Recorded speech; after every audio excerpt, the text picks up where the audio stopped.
Hello, everyone on the World Wide Web today. My name is Quenisha, and this is your favorite podcast, Be a Better Baddie.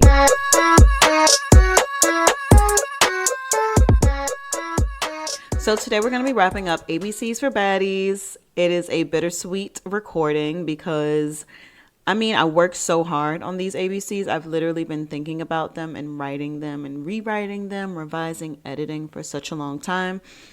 So the fact that I'm done with them, I am excited because y'all have no idea how much mental energy it takes, but I love doing this mental energy. I love thinking this way. I love thinking of different ways that I use to improve my life and what I think would help you guys. So it has been a beautiful process, especially the feedback I've been getting / the people I see listening to it. So thank you. If you do want to give me actual feedback, though, that'll be great. All of my contact information is in the show notes. But today's our last one, and we are going to do, the podcast isn't ending by any means, because it also sounds like the podcast is ending. It's not. This is just the last day of this particular series. And I think I want to do another series. So last part of ABC's letters U through Z. Let's get started, and let's start with our first letter of the day, U, and U is for unfollow.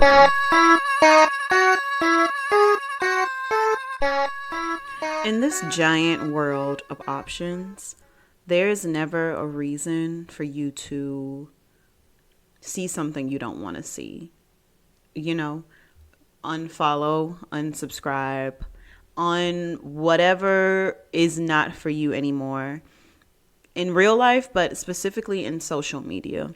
In this big old world of options, there is no reason for you to follow someone or some page that truly triggers you, makes you feel bad about yourself, or you don't agree with, or there is just no reason for it, okay? You should be able to get on your Instagram, your TikTok, or whatever, and scroll and just be fine. You should be able to see the things, because that's the beauty of it. You can curate your own world. Now, sure, there's beauty in that, but there's also harm in that because you're not seeing other opinions. But let's be real. Social media isn't really the best place to go and look for that if that's what you're lacking in your life, So if there's a person or a page or anything that triggers you, it puts you in a place where you feel like you need to compare your life to their life, or all you do is complain when you see them post, or if you are just no longer interested in their content, unfollow them. And I understand that sometimes that it can be, for instance, an old friend that you don't really talk to anymore. You don't necessarily have to unfollow them. You can mute them if you want. If unfollowing them is just a little too much for you, you're not ready for that, you can mute them.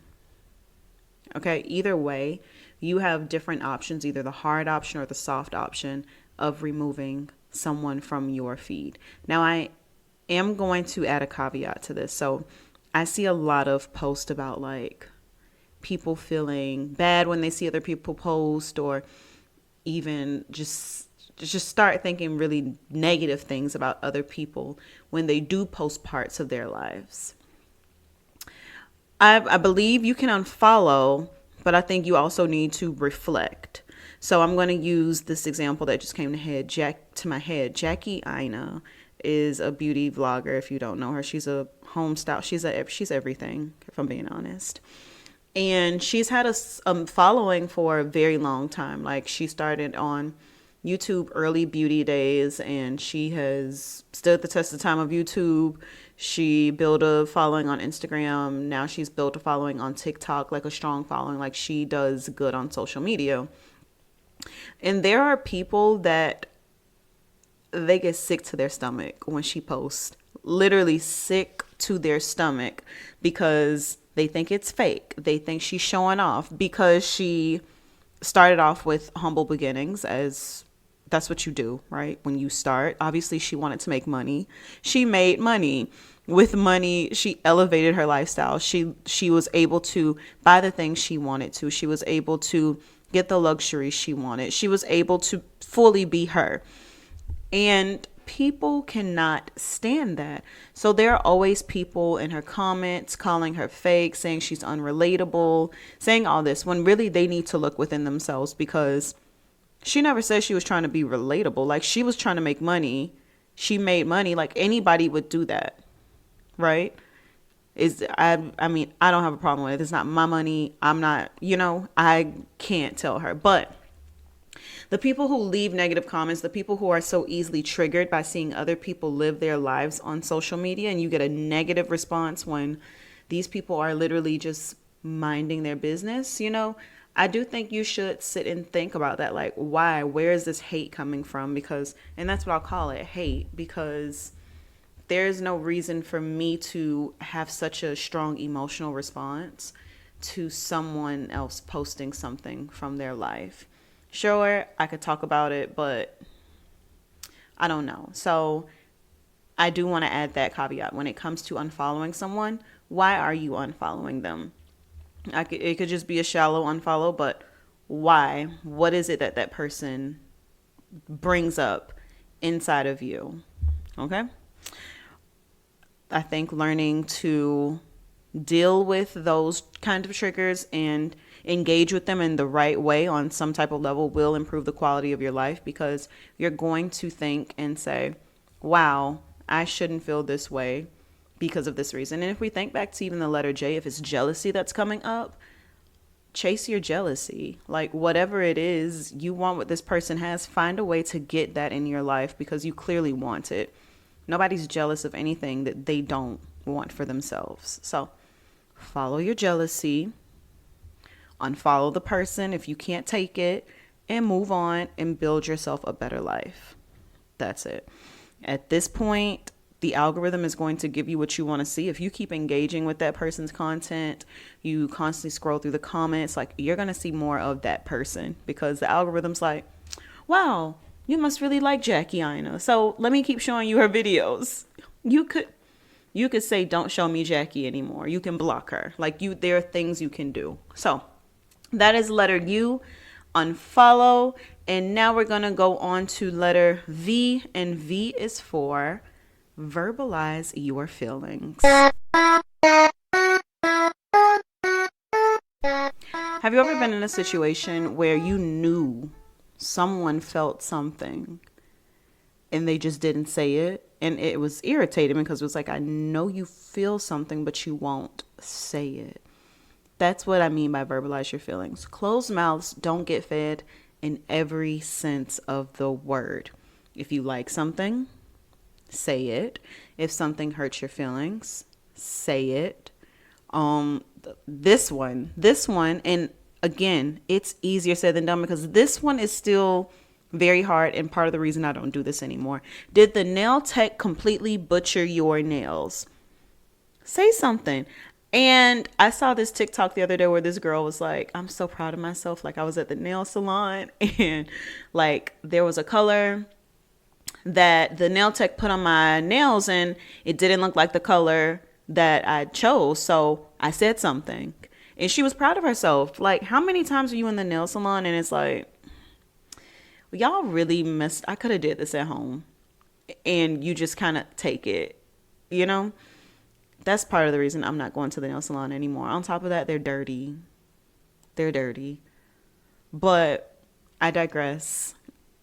No one will ever know how you feel unless you tell them. And it's very toxic to put the responsibility of interpreting your feelings onto someone else. It is toxic for you to feel like, well, I've been acting shady this whole time, so this person should understand that I'm mad at them. No, because you should be an adult and open your mouth and say something. Okay? Furthermore, holding on to your emotions is horrible for your health. We've discussed this before. Suppressing your emotions is going to have a negative impact not only on your mental well-being, but also your physical well-being. Open your mouth and say something. Even if you're not sure of what you want to say, don't say it to that person just yet. Maybe you need to write it down. I love to write things down, journal, process. talk to someone else. But either way, you initially expressing those emotions are going to help you process them and in a way cope with them. So by the time you do come to that person who hurt your feelings or did something you didn't like or did something you even did like, maybe you were like, oh, I kind of did like that. By the time you get to them and you processed it, maybe you'll find a way to verbalize it as well, because sometimes it's also not the best to come to someone and say the first thing that's on your mind. Sometimes it's okay. Okay. But either way, verbalizing your feelings, releasing your feelings is going to help you in the long run.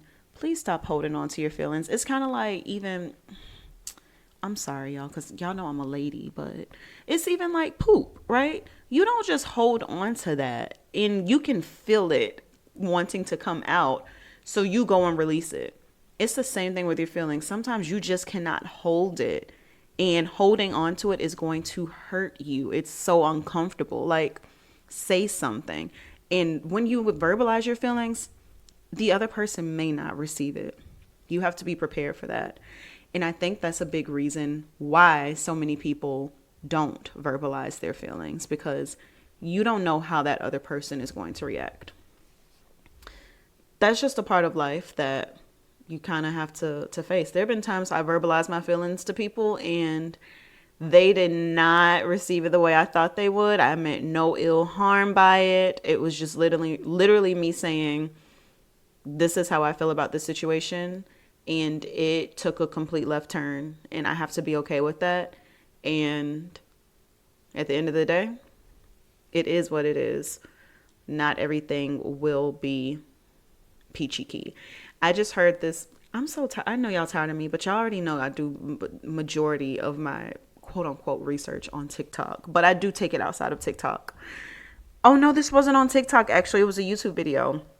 But this girl just said, like, we have to be okay with knowing that we will traumatize people. It's not our intentions, but in our lifetime, humans traumatize humans. Some of it is on purpose. Some of it is not on purpose. And we also have to be okay with knowing that we will be on the receiving end of trauma. Some of it is on purpose. Some of it is not on purpose. 'Tis is life. No one lives a life of happy sunshine, butterflies, and perfection. Nobody. So, verbalize your feelings, Baddie. Let's go on to W.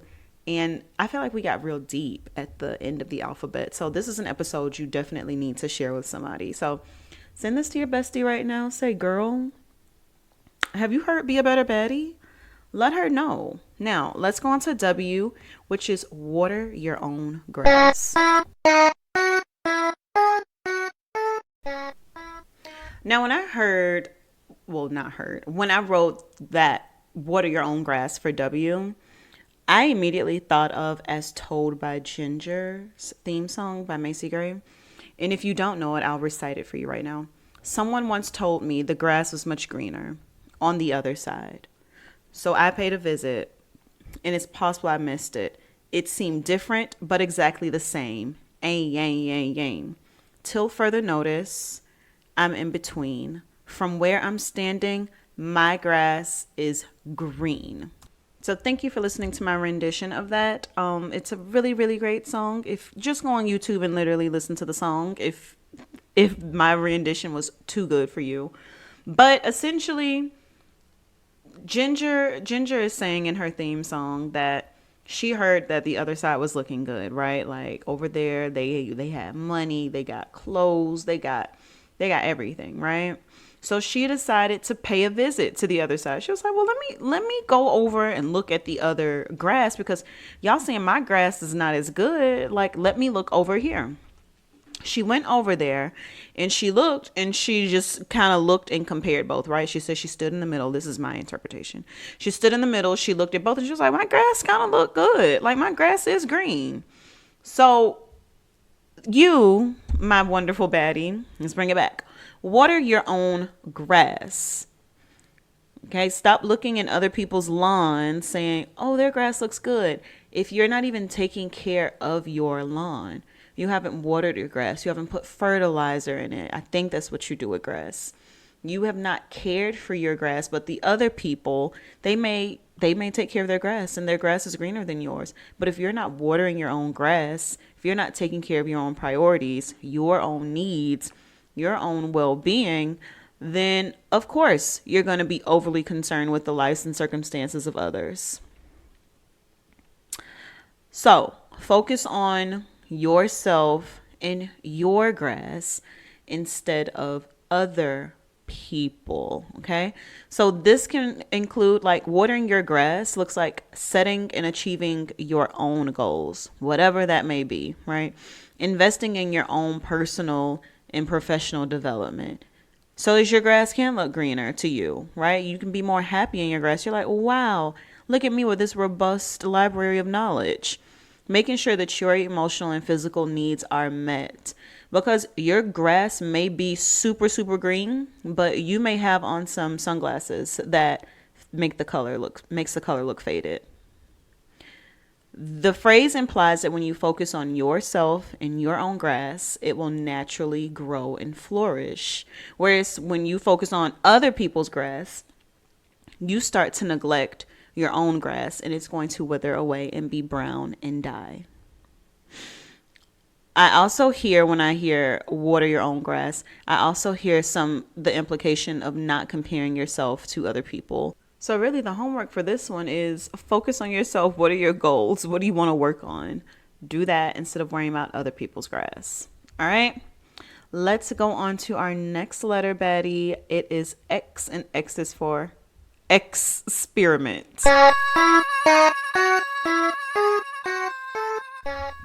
But Quenisha, you were just talking about having a routine. Why would you tell us to experiment? Because life is not black and white, and there is some gray, and we need to acknowledge the gray. Everything cannot be a routine because we are not robots. Do routines help? Yes. Yes. Routines help you so much, but sometimes you have to experiment and do things differently to improve, because you can't keep doing the same thing forever. At some point, your routine, you're going to outgrow it, and it's time to change it up, add something to it, etc. Make time to experiment, because also you need some excitement in your life. Breaking up the monotony of daily routines are going to give you excitement. It's going to allow you the chance to learn some new skills, discover new passions, and really help your brain. Like, I'm all about your brain growth. I have this fear. I have a lot of fears, but the fear, because I'm so reliant on my brain. Like, we are relying on our brain for everything, but me especially, I love to think. I love to solve problems. I like to come up with solutions. That's the same thing, but I like to do that. So there's so many benefits to breaking up your routine. So I was listening to this podcast before, and they basically said, long story short, doing the same routine over and over again makes you dumb because your brain isn't working. So if I know what my routine is all the time and I'm doing the same thing over and over again, my brain, the little connections between my brain, they're not getting any new sparks to activate new brain juices to flow. So what's my brain doing? It's sitting there, not doing anything. Let's activate the brain. Let's get the brain going. Let's experiment. Okay. You can do this by taking a different route home. Sometimes I'll be like, I'm bored. I'm just going to take a different way home. Or whenever you're going somewhere else, like, take a different way. Sometimes I'll even turn off my GPS and try to figure it out until I feel like I am lost or whatever. Like, try that. Trying a new recipe. We're used to cooking the same things over and over again. Try some new food with some new flavors. Let your brain interpret that. Attempt a creative DIY project. I was in Michael's earlier, and I'm trying to save some money right now, but they have so many things in there for DIYs. Like, I already have enough of supplies. I'm gonna just paint. I don't need to buy any new things to paint. I'm gonna paint the canvases I have. But anyways, try a new makeup routine. Learn how to do makeup. Watch a YouTube video. Try to follow somebody. Text someone you don't usually talk to. This can be awkward. choose wisely if you choose to do this one. Try a new workout. There are things you can do. You ultimately want to have a routine, but disrupt that routine, especially the ones that you've unintentionally created, so that you can stimulate your brain and create some new connections in your brain, okay? Experiment, baby girl. Okay. X is for experiment and Y is for yes. But Quenisha, you just told us to say no earlier. N was for no. And I'm going to say the same thing. You're right. N is for no still, and Y is for yes. Because you have to learn how to say both. Some of us are in the constant state of saying no to things, and we have such firm boundaries set up that saying yes is very, very hard. Some of us say yes way too much. We're too loose with our boundaries that it is hard for us to say no. So learn how to do both. Learn how to do both. So yes, learn how to say yes more. We always hear these messages and I preach them as well, right? Protect your peace. Put yourself first. Cut off that person. That we don't realize that we've said no to new experiences, new collaborations, new people, anything fun, right? Well, not even necessarily fun, but just new opportunities. We've cut ourselves off because we've said no for so long. So it is okay for you to say yes to some things. Not everything warrants a yes. You don't need to be in every space. Every space doesn't need to see you. But you should be in some spaces. If something intrigues you, if you feel like you haven't said yes in a long time, start to say yes.